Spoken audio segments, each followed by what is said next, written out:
नमस्ते। मैं सुमन। आज हिंदी भाषा से कुछ इम्पोर्टेंट क्वेश्चन को पढ़ेंगे। ब्रज भाषा खड़ी बोली हरियाणवी, बुंदेली और कन्नौजी हिंदी बोलियों के किस अ, वर्ग की है?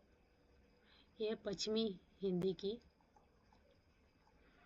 मुगल काल में हिंदी भाषा पर प्रभाव डालने वाली भाषा कौन सी है? फारसी।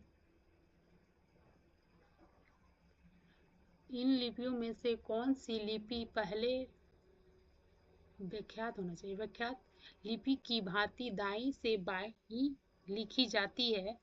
खरोष्टी। देवनागरी लिपि में हिंदी के अतिरिक्त और कौन सी भाषा लिखी जाती है? मराठी। मेवाती और हड़ौती बोलियां हिंदी में किस वर्ग की बोलियां हैं? राजस्थानी। अधिकतर भारतीय भाषाओं की लिपियों का विकास किस प्राचीन लिपि से हुआ है? ब्राह्मी लिपि से। इनमें से हिंदीतर भाषी राज्य कौन सा है? महाराष्ट्र।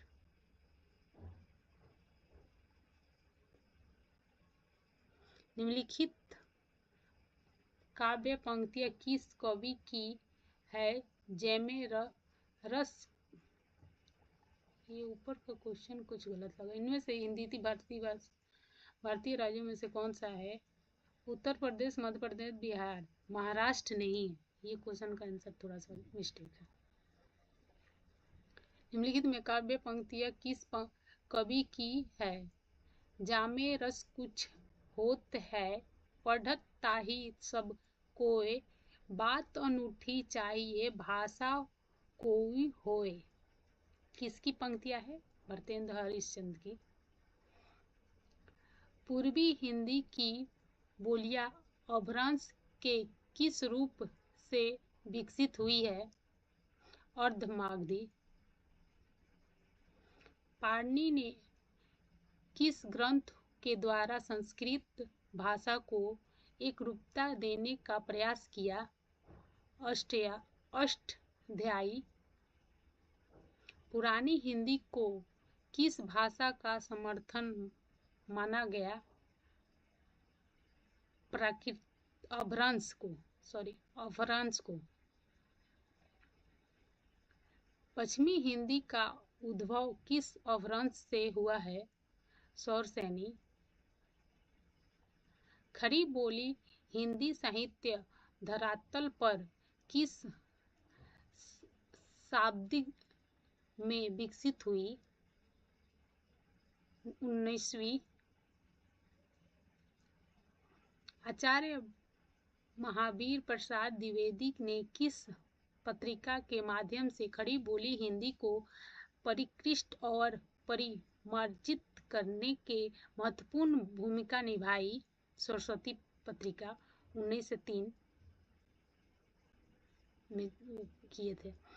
संविधान के किस अनुच्छेद के अनुसार संघ की राज्य भाषा हिंदी और लिपि देवनागरी है? अनुच्छेद 343।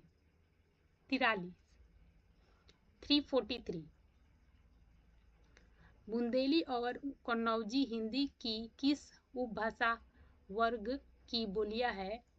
पश्चिमी हिंदी। आधुनिक भारतीय आर्य भाषाओं का विकास किससे हुआ? अपभ्रंश से।